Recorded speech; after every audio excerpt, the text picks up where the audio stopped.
Hello my beautiful souls, welcome back to my channel. आज की reading में हम देखने वाले हैं कि आपके पार्टनर अपने दोस्तों से आपके बारे में क्या बातें करते हैं। नो कांटेक्ट में रह के वो लोगों से आपके बारे में क्या थॉट शेयर करते हैं, क्या रहती है उनकी फीलिंग्स।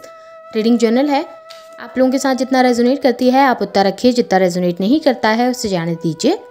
मेल एंड फीमेल सभी के लिए और सारे ही साइंस के लिए रीडिंग है। रीडिंग टाइमलेस है, तो जिस वक्त पे आपके सामने आती है उस वक्त पे आपके साथ रेजोनेट कर सकती है। तो चलिए स्टार्ट करते हैं। हेलेटिस साइंस बता दूं, ये साइंस आपके पार्टनर के हो सकते हैं। आप लोग वाटर साइन के हो सकते हैं, Cancer, Scorpio, Pisces. Air sign के हो सकते हैं, जेमिनी, लिब्रा, एक्वेरियस। नंबर्स में यहाँ पर आप लोगों के लिए देखूँ तो नंबर 4 इंपॉर्टेंट दिखाई दे रहा है। आप लोगों के लिए अप्रैल मंथ इंपॉर्टेंट हो सकता है। नंबर 2 फेब मंथ इंपॉर्टेंट हो सकता है। नंबर 5 मई मंथ इंपॉर्टेंट हो सकता है। और यहाँ पे अर्थ साइन भी है, टॉरस, वर्गो, कैप्रिकॉर्न। और 3 नंबर मार्च मंथ भी इंपॉर्टेंट आप लोगों के लिए दिखाई दे रहा है। यहाँ पर एरीज की एनर्जी काफ़ी ज़्यादा स्ट्रॉन्ग निकल के आई है। चलिए स्टार्ट करते हैं रीडिंग को। यहाँ पे मुझे सबसे पहली एनर्जीज में दिखाई दे रहा है ना कि ये पर्सन इस समय अपनी लाइफ में काफ़ी लो फेज से गुजर रहे हैं। आपके जो पार्टनर हैं इनकी ज़िंदगी में अभी चीज़ें अच्छी नहीं चल रही, फाइनेंशियली भी काफ़ी दिक्कतें पैदा हो रही हैं और इनकी ना घर पे काफ़ी ज़्यादा अनबन चल रही है, काफ़ी मनमुटाव चल रहे हैं लोगों के साथ, काफ़ी लड़ाई झगड़े चल रहे हैं। और उसके अलावा आपके साथ भी चीज़ें कॉम्प्लिकेट हैं। तो जब भी अपने दोस्तों के साथ बैठते हैं ना तो वो अपनी आप बीती उनको सुनाते हैं कि मेरी लाइफ में कितनी प्रॉब्लम्स हैं, फैमिली में भी सब कुछ अच्छा नहीं चल रहा, मेरे पार्टनर के साथ भी मेरी लड़ाई झगड़ा चल रहा है, वहाँ पर भी हमारे बीच में मिसकम्युनिकेशन हो गए हैं, हमारी बातचीत अच्छे से नहीं होती है। कहीं ना आपके पार्टनर को लगता है कि इस रिलेशनशिप ने आपने काफ़ी बार ट्राई किया और उन्होंने भी आपको काफ़ी बार समझाने की कोशिश की अपना पॉइंट ऑफ व्यू। ठीक है, लड़ाई झगड़े आप लोगों के हुए, बहसबाजी आप लोगों की हुई, लेकिन आपके पार्टनर ने काफ़ी कोशिश की कि वो क्या सोचते हैं आपको समझा पाएँ। लेकिन आप उस वक्त शायद इतने गुस्से में थे या फिर आप समझना ही नहीं चाह रहे थे और आपने आपके पार्टनर के व्यूज़ को नहीं समझा, पॉइंट ऑफ व्यूज़ को नहीं समझा। तो वो यही कहते हैं कि मैं उसको समझाने की कोशिश कर रहा था उस टाइम पे, मैं उसे बताने की कोशिश कर रहा था कि चीज़ें कहाँ पर कॉम्प्लिकेट है, मुझे क्या अच्छा नहीं लग रहा, क्या बुरा नहीं लग रहा, लेकिन वो उस वक्त पे समझने को तैयार नहीं थी। वो काफ़ी ज़्यादा स्टबर्न थे। मेरे पार्टनर काफ़ी ज़्यादा एक ऐसी एनर्जी में थे जहाँ पे उनको ये दिख रहा था कि मैंने गलतियाँ क्या करी हैं, मिस्टेक मुझसे क्या हुई है, कहाँ पर मैं गलत हूँ, कहाँ पर गलत नहीं हूँ। बट उनको ये नहीं समझ आ रहा था कि वो गलतियाँ हुई क्यों, वो सिचुएशन क्रिएट क्यों हुई। कहीं ना एक तरीके से विक्टिम प्ले कर रहे हैं, खुद को विक्टिम दिखाने की कोशिश कर रहे हैं या फिर अपने आप को जस्टिफाई करने की कोशिश कर रहे हैं अपने दोस्तों के सामने कि उन्होंने इस सिचुएशन में ऐसा क्यों किया। हाँ, एक चीज़ ज़रूर है, उन्हें गिल्ट ज़रूर है। आप लोगों के बीच में जो भी हुआ, जिस भी तरीके से ख़त्म हुआ, वो नहीं चाहते थे कि चीज़ें उस तरीके से ख़त्म हों। वो चाहते थे कि अगर ख़त्म भी होने वाली हैं, अगर चीज़ें कॉम्प्लिकेट भी होने वाली हैं तो अच्छे नोट पे ख़त्म होनी चाहिए। लेकिन आप लोगों के बीच में सिचुएशन इतनी ख़राब हो गई, इतनी कॉम्प्लिकेट हो गई, लोगों की इन्वॉल्वमेंट इतनी ज़्यादा हो गई कि वो चीज़ें ना उस तरीके से ख़त्म हो ही नहीं पाई।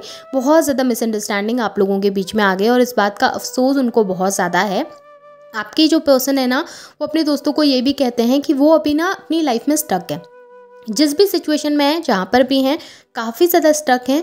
उनको समझ नहीं आ रहा कि आगे क्या चलकर क्या होने वाला है, आप लोगों के बीच में सिचुएशन कैसी होगी, कैसे नहीं होगी। एक तो वो डिसीजन पे भी नहीं आ पा रहे ना, वो सोच भी नहीं पा रहे कि उनको क्या करना है आगे, क्या उन्हें आपके साथ रहना भी या नहीं रहना है। जिस इंसान को नहीं रहना होता तो वो एकदम से छोड़ छाड़ के चले जाता है, उसको फ़र्क भी नहीं पड़ता, फिर वो अपने दोस्तों के सामने डिस्कस भी नहीं करता चीज़ें। लेकिन आपके पार्टनर कर रहे हैं डिस्कस, आपके पार्टनर बार बार आपके बारे में बातें करते हैं लोगों से, तो कहीं ना कहीं वो अफेक्ट होते हैं आपकी हर एक छोटी छोटी एक्टिविटीज़ से, आपकी हर एक छोटी छोटी हरकतों से, आपकी हर एक छोटी छोटी चीज़ों से उनको अफेक्ट होता है। आपके दुख से अफेक्ट होता है, आपकी खुशी से अफेक्ट होता है। तो डेफिनेटली वो अभी भी फील करते हैं आपके लिए, स्ट्रॉन्ग फीलिंग्स हैं आपके लिए, लेकिन वो ना अभी डिसीजन ही नहीं ले पा रहे। उनको समझ ही नहीं आ रहा कि आगे चलकर चीज़ें सही कैसे होंगी, वो क्या कर सकते हैं ऐसा कि चीज़ें फिर से नॉर्मल हो सकें, आप लोगों के बीच की सिचुएशन फिर से नॉर्मल हो सके। ऐसा नहीं है कि उनको गिल्ट नहीं है अपनी चीज़ों का, डेफिनेटली उनको पता है उन्होंने कहाँ पर क्या गलतियाँ करी हैं, क्या गलत किया है, क्या सही किया है, सब कुछ उनको बहुत अच्छे तरीके से पता है। ऐसा नज़र आ रहा है इस वक्त ना उनकी लाइफ बिल्कुल भी ट्रैक में नहीं है, जिसे वो ट्रैक पे लाना चाह रहे हैं। और शायद उनको कहीं ना कहीं अपनी गलतियों का भी एहसास है और वो उनको सुधारने की कोशिश भी करते हैं। वो उनके दोस्तों से हेल्प चाहते हैं, वो अपने दोस्तों से हेल्प मांगते हैं कि उनके दोस्त उनको सही डायरेक्शन में गाइड करें, उनको बताएं कि वो अपनी लाइफ को फिर से कैसे सही कर सकते हैं, क्योंकि उन्होंने कोशिश बहुत की लेकिन लाइफ फिर से उस तरीके से नहीं हो पा रही है, अच्छी नहीं हो पा रही है, बहुत कॉम्प्लिकेशंस आ रहे हैं। तो वो अपने दोस्तों से बैठ कर ना गाइड करने को कहते हैं कि आप मुझे गाइड कीजिए, आप मुझे बताइए कि चीज़ें कैसे सही हो सकती हैं, आप मुझे गाइड कीजिए कि चीज़ें कैसे नॉर्मल हो सकती हैं। तो इसी तरीके की बातें आपकी जो पार्टनर हैं वो अपने दोस्तों से करते हैं। देखिए फाइनेंशियली भी ना इस समय पे आपके पार्टनर काफ़ी क्राइसिस से गुजर रहे हैं, फाइनेंशियली भी उनको काफ़ी ज़्यादा दिक्कतें पैदा हो रही हैं, तो वो चाहते हैं अपने दोस्तों से कि वो थोड़ा सा उनको सपोर्ट कर दें या थोड़ा सा उनको हेल्प कर दें ताकि वो अपनी लाइफ को फिर से बेटर कर सकें या सिचुएशन को फिर से बेटर कर सकें। और आपसे रिलेटेड तो बात यही है कि आपके पार्टनर यही चाहते हैं कि इस रिलेशनशिप में एक बार फिर से कोशिश करें, एक बार फिर से चीज़ें सही करें, और वो आपसे भी चाहते हैं कि आप भी अपने अंदर थोड़ा सा बदलाव लाएं। आपके अंदर भी अगर थोड़ा बहुत चेंज उनको देखने के लिए मिलेगा तो शायद फ्यूचर में चीज़ें और नॉर्मल हो सकती हैं आप लोगों के बीच में। आपके पार्टनर अपने दोस्तों से ये भी कहते हैं कि वो बैठ के ना सारा दिन ओवर थिंकिंग करते हैं चीज़ों को लेकर। उन्होंने काफ़ी सारे प्लान्स बनाए हैं आने वाले समय के लिए। शायद आप लोगों ने मिलकर एक दूसरे के साथ काफ़ी सारे प्लान बनाए थे फ्यूचर को लेकर जो कि पूरे नहीं हो पाए। उस वक्त शायद उन्होंने ग्रीडी होकर कुछ ऐसे डिसीजंस ले लिए या गुस्से में आकर कुछ ऐसे डिसीजंस ले लिए थे जिसकी वजह से आप दोनों एक दूसरे से दूर हो गए। लेकिन आपके पार्टनर सोच विचार कर रहे हैं एक जगह पर बैठकर, उन्हें आगे लाइफ अपनी अच्छी चाहिए, बेहतर चाहिए, और एक सही समय का इंतज़ार भी कर रहे हैं जहाँ पर पे आपको सामने आकर अप्रोच कर पाएँ या आपके सामने आकर कम्युनिकेट कर पाएँ। कहीं ना कहीं ऐसा भी है कि आपके जो ये पार्टनर है ना वो आपके बारे में पता लगाने की कोशिश भी करते हैं अपने दोस्तों से। हो सकता है आप लोगों के कोई ऐसे कॉमन फ्रेंड है जो आपको भी जानते हैं, आपको भी पहचानते हैं अच्छे से, या आपके कनेक्टेड हैं कहीं से और उनके भी बहुत अच्छे दोस्त हैं, तो वो उन लोगों से ज़्यादा बातें करने की कोशिश करते हैं ताकि आपके बारे में पता चल सके कि आपकी लाइफ में क्या चल रहा है, आजकल आप क्या कर रहे हैं, कहाँ पर पे कनेक्टेड हैं, आपकी सिचुएशन आजकल कैसी है। तो वो सब चीज़ें ज़्यादा करते हुए मुझे आपके पार्टनर दिखाई दिए हैं। कहीं आपके पार्टनर ना अपनी कन्फ्यूजन को दूर करना चाहते हैं। आपके पार्टनर अपने मन की, उनके मन में जो चल रही है ना सिचुएशंस, उनको सॉर्ट आउट करना चाहते हैं और उनके लिए वो ज़्यादा लोगों से बातें करते हैं गाइडेंस लेने के लिए। अपने से एल्डर से बात कर लिया गाइडेंस लेने के लिए कि अभी मुझे कैसे करना है सिचुएशन में, अभी मुझे कैसे हैंडल करना है चीज़ों को। हाँ स्टबर्न तो हैं आपके पार्टनर, करेंगे वही जो उनका मन चाहेगा, लेकिन फिर भी एक वो होता है ना कि मुझे सबसे जानना है कि सबकी सोच कैसी है, मुझे सबसे जानना है कि सबके माइंड में क्या चल रहा है और उसके बाद मैं सोच समझ के फिर अपने अकॉर्डिंग ही डिसीजन लूँगा।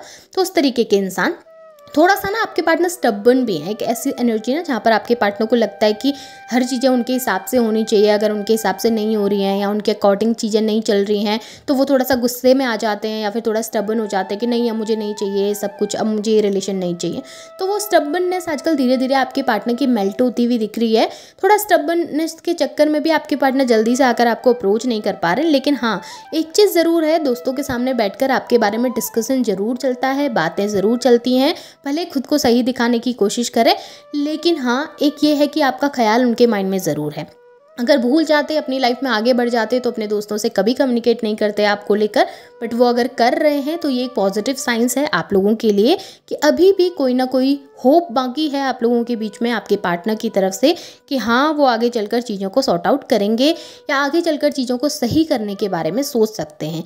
क्योंकि अगर वो डिस्कस नहीं करते किसी से तो चीज़ें नेगेटिव हो जाती, बट यहाँ पर पॉजिटिव वे में डिस्कस कर रहे हैं तो चीज़ें आपके लिए बेहतर हैं। सो ये आपके पार्टनर की एनर्जीज़ हैं जो वो अपने दोस्तों के साथ शेयर करते हैं। होप आपके साथ चीज़ें रेजोनेट हुई हैं, आपको ये रीडिंग पसंद आई है, एनर्जीज पसंद आई है तो इन्हें क्लेम कीजिए, लाइक कीजिए, शेयर कीजिए, चैनल को सब्सक्राइब भी ज़रूर कीजिएगा, बेल आइकन ऑन करना ना भूलें ताकि नोटिफिकेशन आप लोगों को मिलती रहे। Thank you.